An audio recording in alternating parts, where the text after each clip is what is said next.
Gusto ko tanungin muna yung mga panelists natin. So ngayon, narinig nyo na yung various points of view. Meron ba kayong points of reaction or disagreement dito sa mga issues na ni-raise ng fellow panelists? Nick, parang kulang pa yung 7 minutes kanina.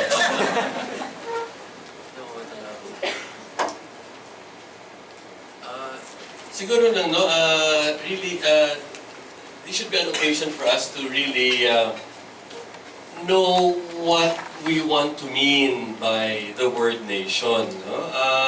Maganda yung kanina, may isa tayong kahulugan na rootedness. Kasi itong nakakatakot sa globalisasyon, na may mga pagbabago na dumarating na bale, pero kung hindi nga matatag yung ating konsepto ng kabansaan, at ito, at least may dalawang puntos na nangyari dito, si Dr. Santillan at ako nga bale, na ang appeal namin ay ang kasaysayan natin na makapagbigay, no, ng kahulugan para dito. Why it's doubly jolting para sa akin yung libro ni Professor Campos na balik is because he makes a pronouncement of the end, samantalang ang feeling ko binubuo nga natin ngayon. No? Well, at least, biruin mo, 3 libro, hindi pa ako tapos sa aking pagbubuo kung ano yung national cinema na yun. At alalahanin natin, ang pelikula ay isa sa mga unang global na commodity. Ang irony sa lahat ay bakit humantong siya sa isang pambansang kultura? Bakit dito nahantong ito? Global yan. Film is not indigenous to this country. First and foremost, it's foreign. The problematic that we need to face and the paradox that we need to face really is, how did it become national? I only have one question and it has also already yielded 3 books and there's more to come. It starts with only one question. When did cinema become Filipino? Because ang premise lang yan na bali ay, because cinema was not Filipino. Now, here's another wave of globalization that is happening because that was the end of the 19th century going to the 20th century. Very, very important ang pagtanong ni Patrick, ni Professor Campos na yun. It is towards the end of the 20th century and he is now seeing, his vision is towards the 21st century. Ang tanong ko lang, is that the only response? I'm not saying that that was a wrong response. If you really heard my, problema, pinuputol ako palagi Alright, talaga magagawa. Hindi ko na-argue ang aking case na bali. But ang ganda ng pagtanong ni Professor Campos, nararapat ang pagtanong ulit. At the end of the 20th century, going into the 21st century, there is a transformation to the cinema. It's just a debate right now. Will it still be national cinema? Or will it be ASEAN cinema? Which is, wow, I want to know how it will happen. Where will be its rootedness? Alright? So, yun ang tanong ko nga, and I want to put that into a debate right now sa atin na pag-isipan natin mabuti ito na tanungin muna natin ang dalawang movements na nangyayari na all brought about by globalization. Any other comments or reactions? Yeah, medyo interesting yung time na ngayon kasi 2017 sinelebrate natin, nagsimulan celebrate yung centennial of Philippine cinema. Kasi yung first documentary film in Cebu ay na-produce dito sa year na ito, 100 years, last 100 years ago. And it will all go until 2019 with, nabagit nga niya, yung Dalagang Bukid, first Filipino feature film lumabas. May mga reactions ba? As a way of talking amongst ourselves muna yung mga ideas na na-raise dito. So si Neil and then si Ryan. Ideya ng local. Kasi sa department, may problema ang ating pambansang kasaysayan. Then, ang tingin namin sa local history, yun yung nag-fill in sa gaps ng national history. So, ang tingin dapat sa pagpapalakas ng regional cinemas ay tungo to sa pagpapalakas ng national cinema. I think debate yan, pero sa konteksto ng departamento namin, tinitignan namin ang pagpapalakas ng local tungo sa pagpapalakas ng national. Hindi ko alam kung ganun din yung konteksto ni Sir Bien na nag-introduce ng regional lit sa UP nung panahon na yun. No, tungkol sa relasyon ng national at saka regional.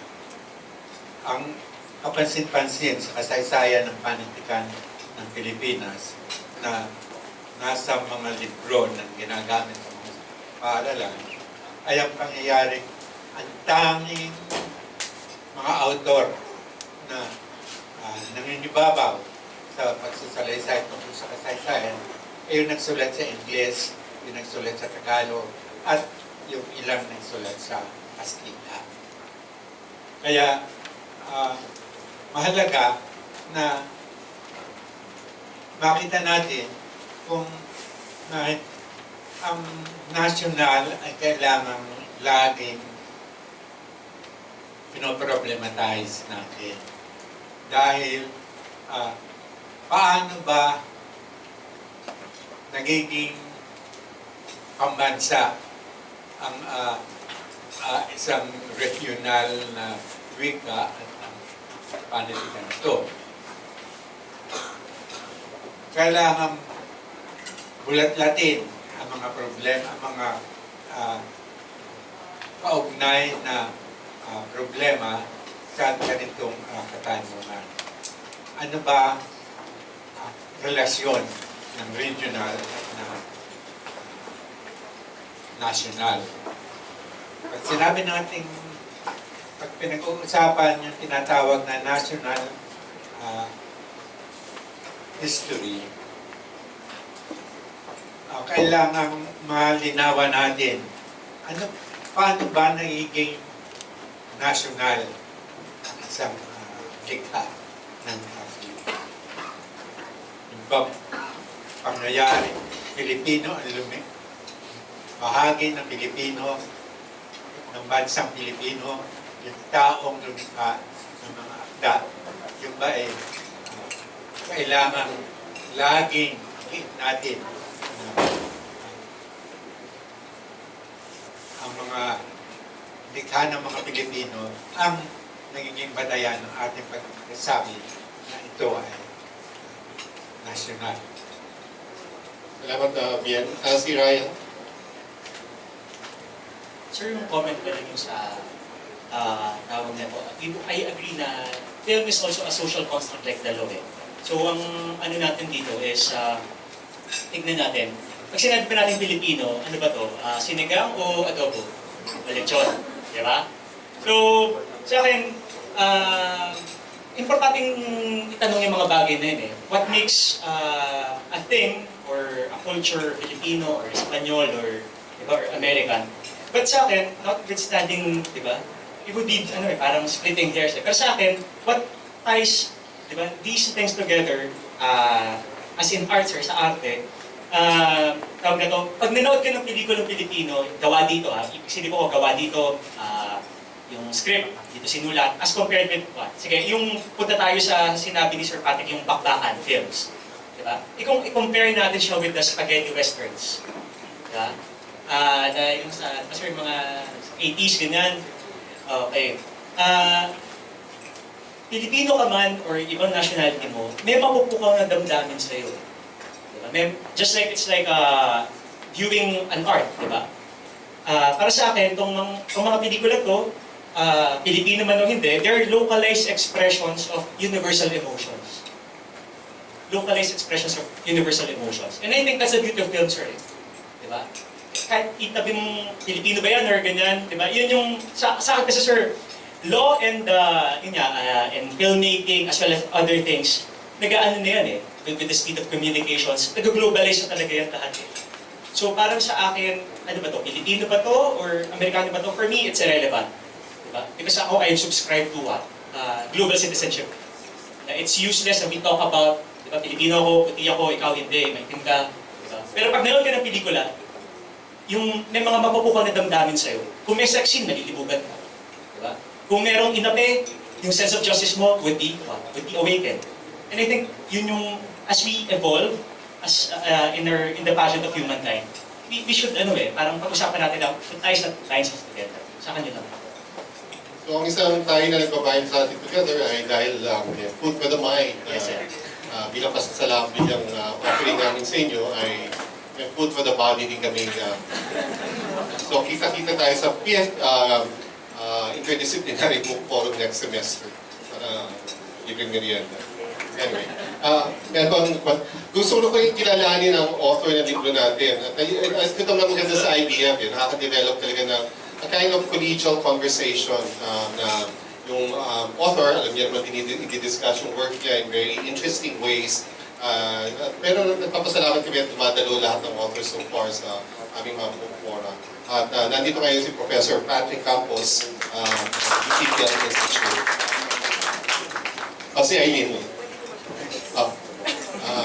Pwede naman, kasi pwede naman mag-bounce back sa yung author. Yeah, I was just wondering, Patrick, if you would be interested to share yung thinking process mo through the theorizing. At any one point did you think about turning the title into the end of nationalist cinema? Ayan, thesis defense mode.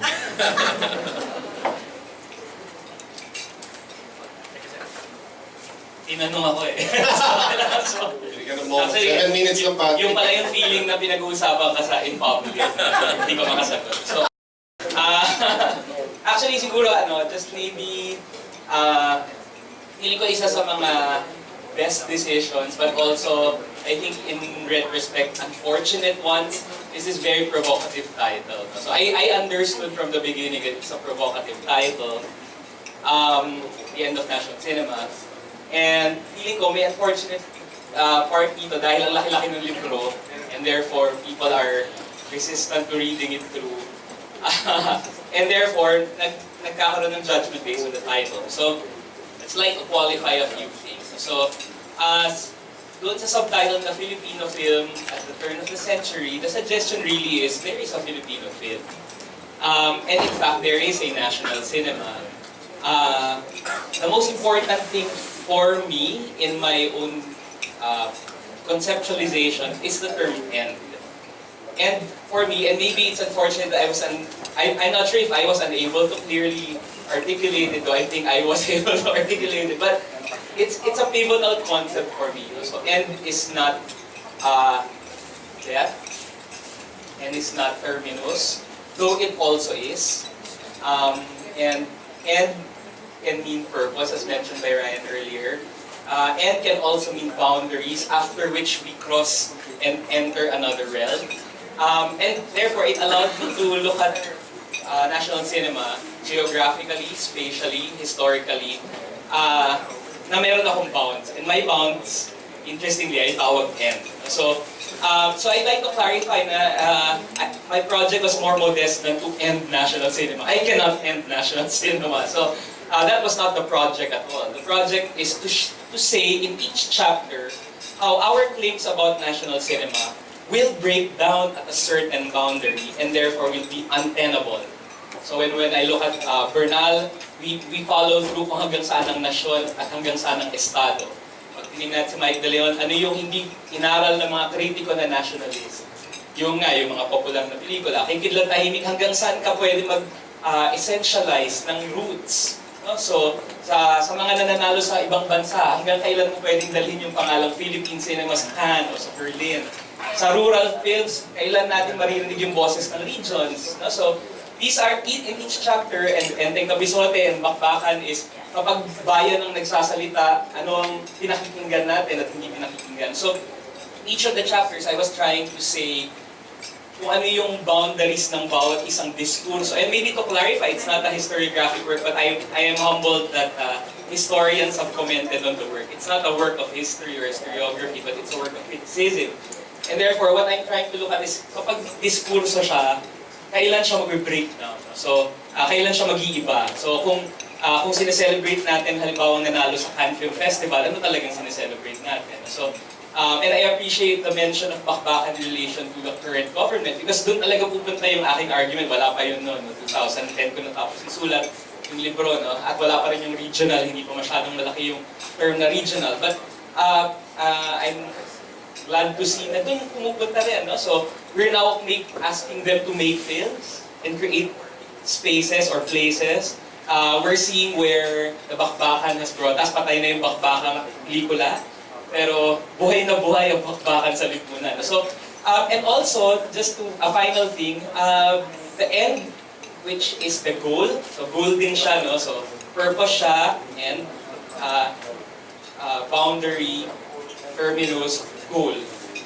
It's not indie film for me. In chapter 1, it is independence, which suggests to me, kung hindi ito walang kinalaman sa national subject, which I uphold, by the way, in chapter 1, I say, the national subject is the most important because siya yung natatrap sa limbo pag nagna-nationalize tayo. So, it is the independence of national subject. So, parang hindi siya indie film. Actually, I question indie versus mainstream, which is very problematic. But rather, when does it benefit the national subject? And, sorry, sabi ko final. But one final thing pala kay Nick. Who's my favorite interlocutor, kaya ako naging productive dahil sa mga hamon niya na tanong. No? So, yung tanong niya sa EGA sa dulo, sasagutin ko next.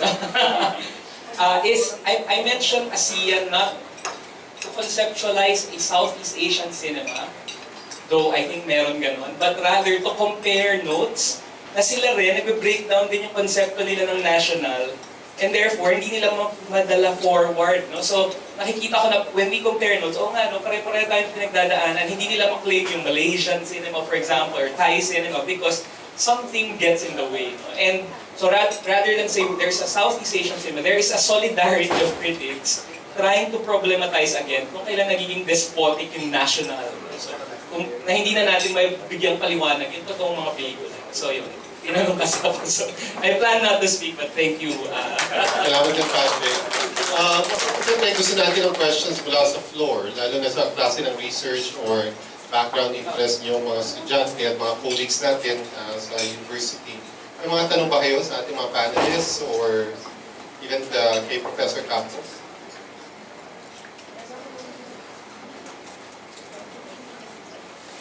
Bakit may demand for national sa disciplinary areas ng humanities at ng social sciences? Samantala, wala naman demand yan. Meron bang Philippine economics, meron bang Philippine engineering, etc. na klase? Why is there a certain kind of universal disciplines or knowledges? At samantalang dito, bakit pinocompel natin yung artistic or knowledge production natin to cater to questioning or interrogating the nation?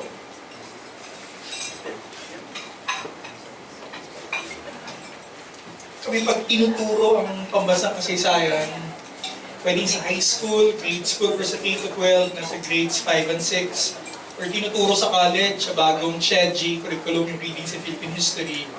Pag sabihing national history, maraming limits yun. So, I think doon nanggagaling yung problematization. Halimbawa, ang emphasis on lowland Christian Filipinos. Pwede rin ang bias, palaging bidang lalaki.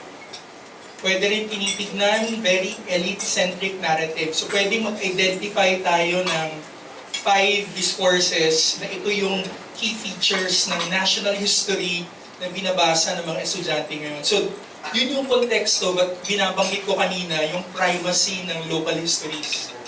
Maraming gaps, like for example, mag-isip tayo ng isang IP na bida sa kasaysayang Pilipino. Membro ng indigenous peoples na bida sa kasaysayang Pilipino. Makliing Gulag, pwede. Chico Dam, Marcos. Bukod kay Makliing Gulag. I think ang hirap, no? Hirap makaisip. O hindi natin maisip si Gabriela Silang pala isang Tinggan. Ang asawa niya si Diego Silang na isang Ilocano. Pero I think yun yung, okay, FYI lang, noong 2016, meron tayong Integrated History Act na dapat ang pagtuturo ng kasaysayang Pilipino kumakatawan or nagka-articulate ng kwento ng mga Moro at mga IT. So I think doon nang gagaling, may limits ang national history. So dinidiin, maraming kakulangan to. So kailangan natin ng bagong content at yung bagong content magmumula sa local histories or mga oral histories na lumilitaw sa kasalukuyan. Salamat, Neil. As a law ba, is there such a thing as a Philippine law? Sir, kasi yung if you look sa yung traditional na canons namin, what we read in law school, it might seem that diba, yung concepts like due process, yung mga judges in robes, would seem na Western concepts yan. Pero hindi. May isang faculty kami ang nag-release ng libro, ang pangalan ng libro, ang Mestizo, The Story of the Philippine Legal System. Sinasabi nga na kahit pa man noon pa, nung sinuunang panahon na hindi pa tayo nasasakop ng mga Espanyol, meron na rin tayong systems of, may legal system na tayo in place. Diba? But yun na nawala eh. Nawala kasi dahil sinakop tayo. So, mangilan-ilan na lang yung natitira. I might say na, yun nga, babalik tayo sa art deals with universal emotions, universal values if you may. Diba? But the expression would be given a local flavor. Like for example, yung sa due process noon, pag nagkasala ka dati sa sinaunang merong trial by ordeal. Hindi lang dito sa Pilipinas, maski sa mga sinaunang Germanic societies. Pero yun nga as society progress, and dahil na rin siguro sa colonization, di ba nasuplan? Why, isang aberration, why are we using English as a medium of instruction in the University of the Philippines College of Law? Sa akin, malaking aberration yun. Why are our laws in English? So, but yun nga can be, does it mean na porque English pa sa, we hate it? No. We try to make it our own. We try to make it our own. Just like in art, di ba? The creative power, making it our own. Salamat, Professor Oliva. May question tayo mula sa floor. Panguyayin mo muna. In the meantime, gusto natin pasalamatan yung colleagues natin mula sa University Food Service na nag-prepare ng ating merienda at nag-serve ng ating merienda. At lilipid ng ating merienda. Maraming salamat sa inyo. Hi, I'm doing from, actually came from Filter. Right now I'm postgraduate. I'm studying Master's in Medicine. So this is actually more for Sir Patrick when we jump. It's less of a question, more of a speculative one. Kasi at this point, from what I've heard, sorry, hindi ko na mabasa, we are at the cusp of ending. Hindi ba siya tapos necessarily? Or at least there's still parang resistance to it. So, in a sense, let's paint a picture of a post-national cinema. So parang, how do you see it, sir, as moving from the low kind of power to move na to regionals, and then there are also dreams of globalization. Like, how do you generally see yung post-national cinema? And then everyone else kung gusto nyo rin right now. So, may response ka with our idea of, since in-end mo ang sa national cinema, the post-national cinema scenario. I'd like to read specifically. Hindi yung galing sa libro na. Sana mahanap ko.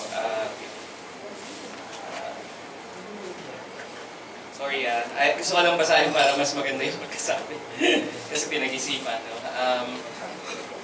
So as I go through it all, individual subjects, this is page 17, scholarly citation. Individual subjects caught in the limbo of these divergences in defining the national are the ones left to live with the contingencies of nationality and continually strive to define themselves in the terms of nation, or ito yung mahalaga, ontological, epistemological, social grounds on which to construct a post-national subjectivity remains elusive. In fact, many people read the title and think it's post-national. It's not. It's not post-national. Although it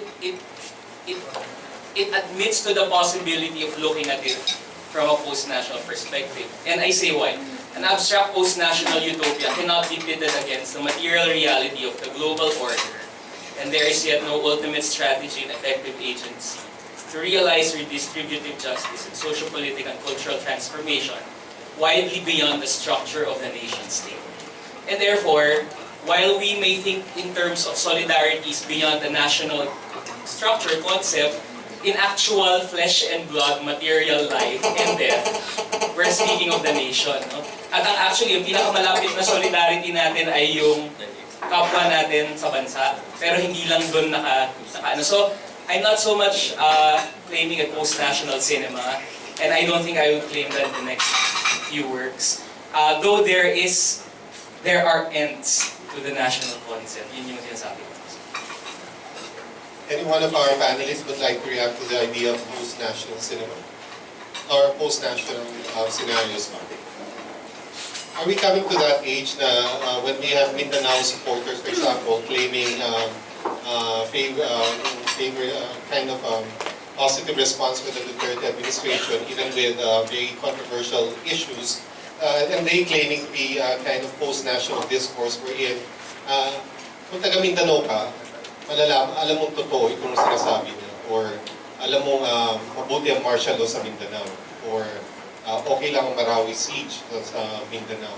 Isn't that also part of the post-national framework being mobilized by the official nation state?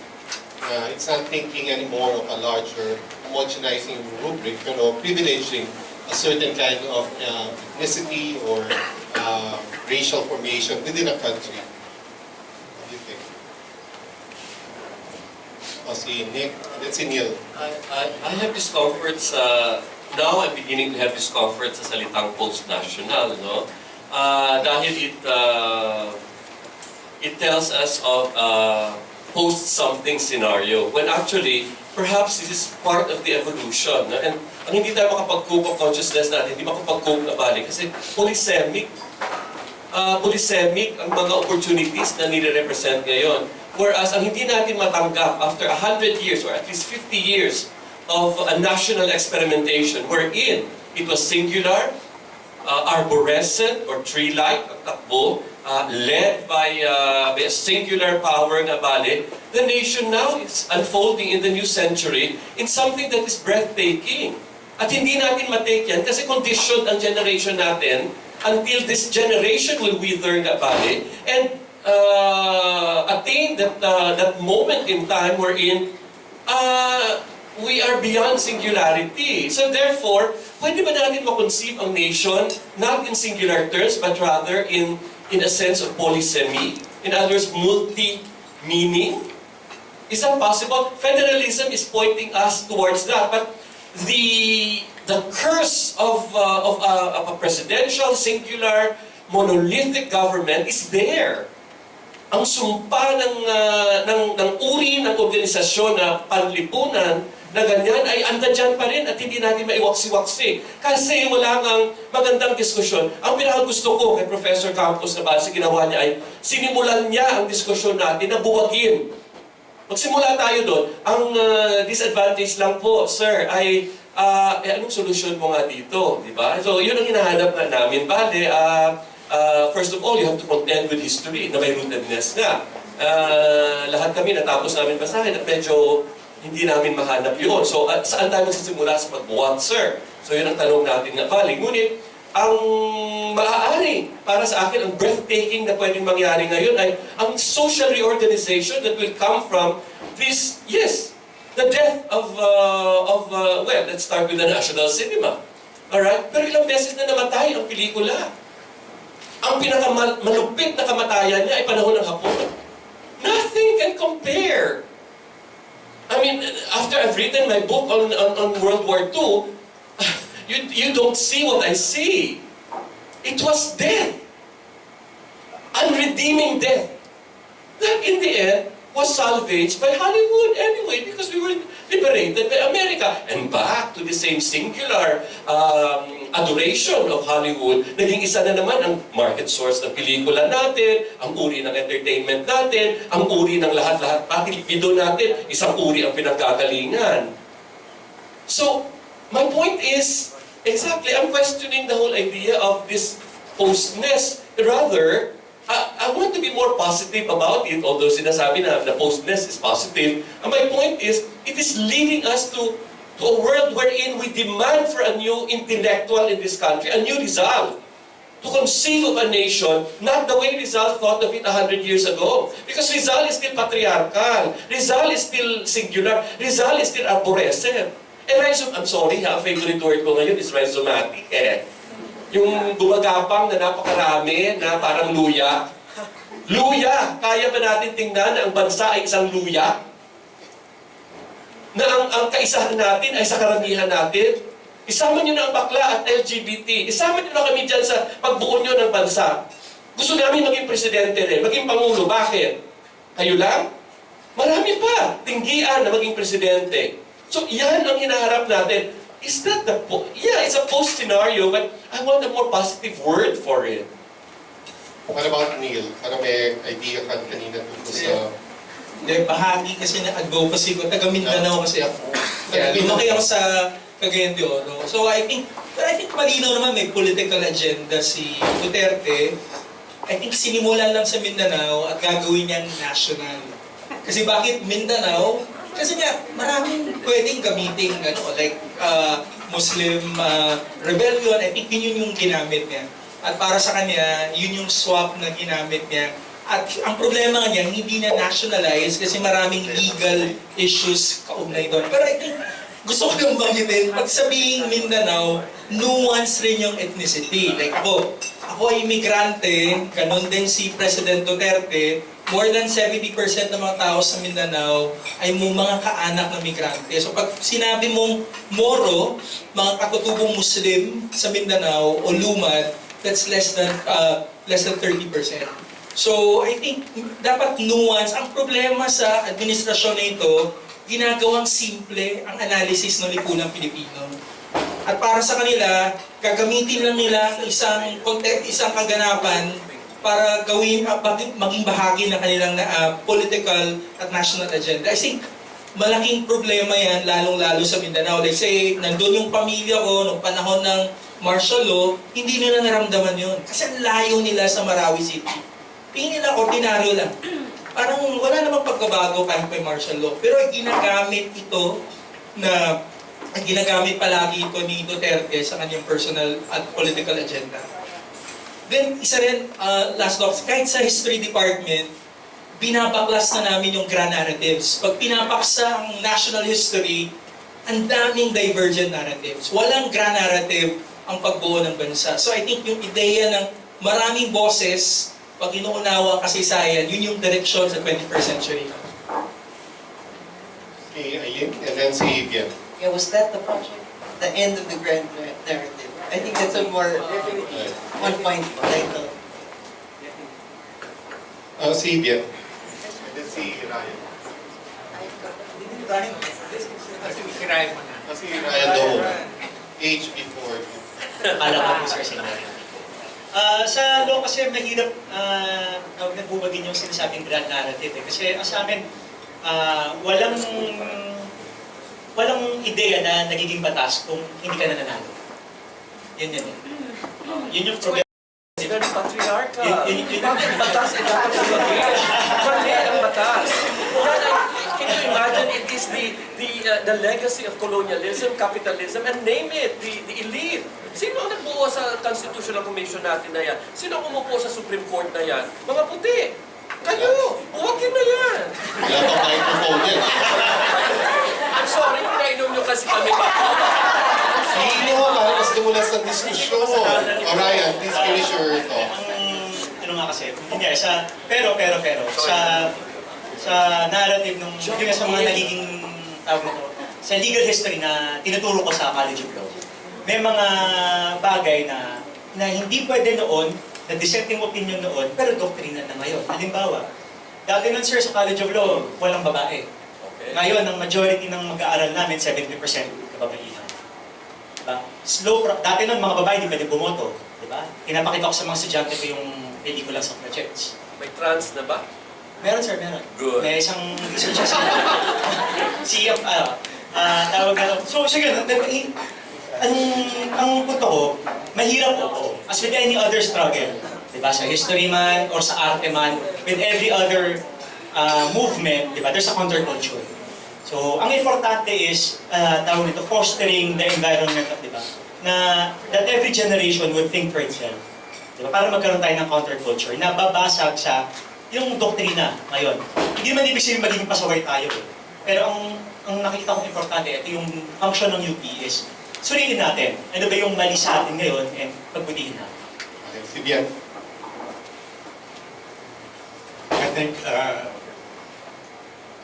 na bakuran na tayo sa post-national. Mahirap pag-usapan yung post-national. Hindi pa nangyayari. So, ang tanging masasabi ko, sa larangan ng sining, ang aking batayan ay ang sino ang lumikha ng akdang sining na ito. Filipino ba o hindi? Useless yung pag-uusapan. Oh, yung mga Pilipino na yan mestizo o Philam, whatever. Hindi yan ang punto. Kailangan natin malaman merong lumikha. At ang lumikha, ano man ang kanyang galingan ay isang Pilipino. At ang kanyang likha, tatawagin natin Pilipino. Maaari suriin yung akda at alamin ano ba yung mga salik na matatawag nating Filipino sa akda ito. At yung mga salik na yun ay siyang maaaring maging batayan ng debate sa iba pang kritiko na lalapit sa salita nila. Pero ang tanging masasabi natin at hindi na ito dapat maging ugat ng pagtatalo ay sino ang lumikha ng likhang sining. Ito, narito ang isang pelikula. Ginawa ito ng isang Filipino. Maaaring mestizo, maaaring Philam, ano pa man. Pero ang kanyang layunin ay lumikha ng isang akda. At ito ay iniaalay niya, inihaharap niya sa mga Pilipino, sa manonood ng TV. Yun ang tanging magiging batayan na walang pagtatalo tungkol sa national politics. Salamat, Bien. Gusto ko lang tanungin si Eileen. Meron bang katulad kasi yung sa film production natin yan, talaga meron tayong experience na kind of renaissance of independent filmmaking. Which means that kaya nga medyo ko si Patrick kasi ay na-energize din yung mismong creative output ng filmmakers natin. Is there a kind of parallel creative response in the visual arts that calls into question newer problematics about the nation or greater tolerance for or porousness among those from below? Below are the key terms, I think, because the reason I brought up what I sensed was a mercenary tendency in trapping the nation when it's useful and putting it on when it's not, is because the market desires it. Pero mula sa baba, hindi ko masasabing ganyan katindi yung Renaissance. Iba yung laro, iba yung production context in a sense. But at the market, at the level of elite art is extremely vibrant in that regard. And it plays with the discourse when it's useful to brand. What about the street mural of sino ba si Archie? Kung yung may kalabaw na mural dyan sa Maginawa and yung mga murals niya na about the lumats, na sa fine arts or all political causes, and then also just recently sa Facebook ay kasama sa pagiging 13 artists, which is a recognition for mid-career State artists from the state level. But also, ay peers din naman niya pili sa kanya. I mean, it's not really, it's just CCP as a apparatus of the state, but it's mostly respectable peers, artistic artists, peers selecting the newer generation of mid-career. What do you think? I would think there's also, from my informal conversations with artists doing that kind of work, who are rather suspicious of the mainstream art world, hindi sila ganon ka-intense, makilahok. dun sa ganong validation system. Parang hindi ko nakikita kunyari yung indie impulse na yung sasali ako sa Sinimalaya kasi baka sumikat ako, baka makilala ako, baka ma-distribute yung, yung trabaho ko. Mas sporadic, mas dispersed yung energy.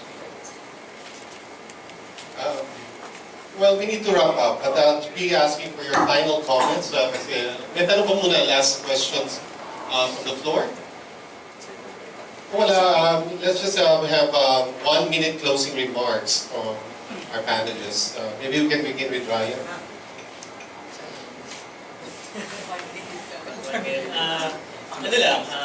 In closing, films and law, they both seek to control the people's minds. Pero nasa sa atin yun kung gusto ba natin mapakontrol? Gusto ba natin masiyahan? O gusto natin magpaloko? So, yun yung dapat natin itanong sa bawat isa. I'm heartened to hear from Patrick that he actually sees the ends as independence. I remain skeptical about wielding that independence without thinking about the context around it. But when he speaks about independencia and Raya Martin, I think that was the most visually picturing of what you seem to be suggesting. So there's much to study in the book, despite our debates today. Ang mahalaga para sa akin ay unang-una si Professor Campos ay naghudyat na ng end na yan. No? Again, ang siguro masaklap lang doon ay hindi masyadong tayong nalinawan. At that's room for you to, to further explain yourself na bali in future work. Pero ang mas mahalaga para sa amin, either kami ay nagtatrabaho sa sining o sa akademya tayo ay saan natin dadalhin nga ito. No? At ako ay, magagamble agad ako sa ideya ng na sinasaan mo na rin nga bali, the multiplicity. No? Ang order, social order ng nakaraan na yan at hinuhudyatan mo dyan. Because the national has really been singular, monolithic. So alam ko na may sinasaan ka na maaaring maging in terms of space and time, ito ay lalawak at nadami. No? Hindi handa ang lipunan at this point, immediately, to cope with that kind of a challenge. But the challenge has been made. At napakahalaga nun is for us now to realize exactly as theorists, as intellectuals, as academics, as artists na bale, saan natin dadalhin ito. At ako, I'm gambling already on the notion of polysemy and multiplicity and, well, my favorite word, the rhizomeric. Bagaman sinagot ni Patrick na hindi historiographic ang word, but I think importante yung pag-uugat, yung rootedness. Kahit sa anong paksa, importanteng malinaw yung kontekstong pagkasaysayan. Diba? Yung evolution, kung saan nagsimula, paano nag-evolve, at kung merong argumento na merong pagtatapos, malinaw dapat yung batayan ng Santillan. Pero masaya ako nagbasa, muling napukaw ang interes ko sa pelikula. Maraming salamat. Akin, gaya ng sinabi ko earlier,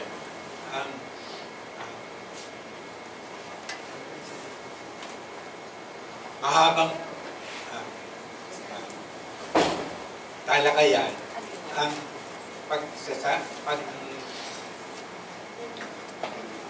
pag-speculate kung ano ang magiging resulta pagka sinabing tapos na saysay ng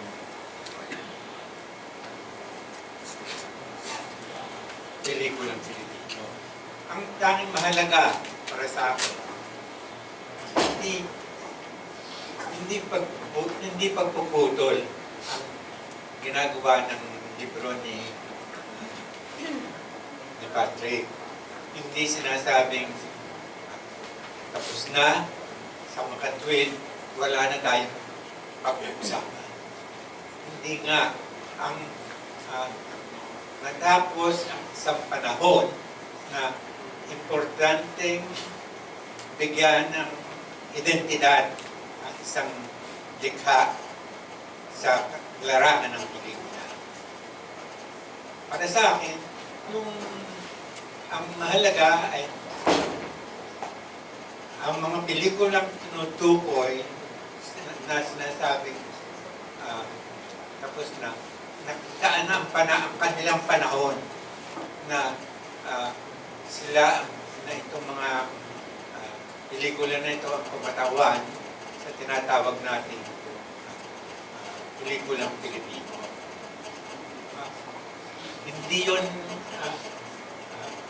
hindi pagpuputol sa kasaysayan. Tanging pagsasabi na mayroong panahon na naging usaping mahalaga para sa mga Pilipino na bigyan ng identidad na Pilipino ang isang likhang pelikula. Para sa akin, yun ay isang masyadong akademikong topic na walang pupuntahan. Wala tayong sabi nga namin walang makikita sa ganong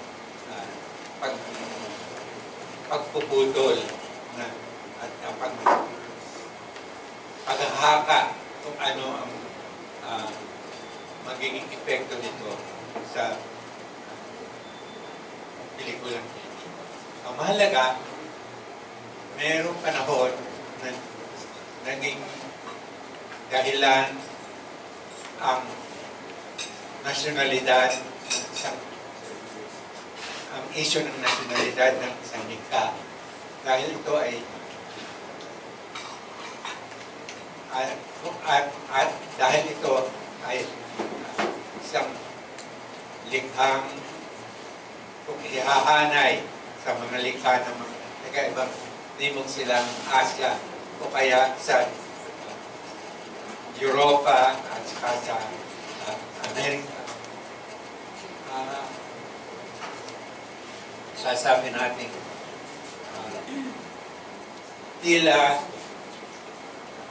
hindi na mahalaga na ma-identify natin yung pelikula kung ito ay pelikulang Pilipino o hindi yun ang punto. Ang punto ay mayroong panahon na inisip natin na itong mga pelikulang ito ang kumakatawan sa tinatawag na Filipino cinema. Maraming salamat yan. At bago tayo magbukas, kung interesado kayo sa libro, kung stimulated ng discussion dito sa libro, ang UP Press ay celebrate ang 40th year. Kaya meron silang discount, 30% discount para sa books ng UP Press kasama itong libro ni Professor Campos. Ito doon ay kung nagustuhan nyo yung talakayan at kailangan yung i-research back para sa inyong mga reaction papers ay ang video link ng bawat speaker at ng buong diskusyon ay magiging available sa panelists.ph. to this? Yes, pumirma kayo. Please agree before signing. So, magiging available siya sa panitikan.ph. At kayo nakarang tatlong diskusyon, ang mga video links ay nandun sa panitikan.ph. At kung gusto niyo rin malaman kung mga activities ng likhaan, UP Institute of Creative Writing, para masuportahan ito, lalo na sa issues ng creative writing at literary production sa UP at sa bansa natin, ay i-like nyo yung panitikan, yung likhaan Facebook page sa Facebook. At maraming salamat sa inyong pagdalo at nais natin pasalamatan ng ating panelists para sa isang mabungang diskusyon ngayong hapon. Professor Oliva, Professor Eileen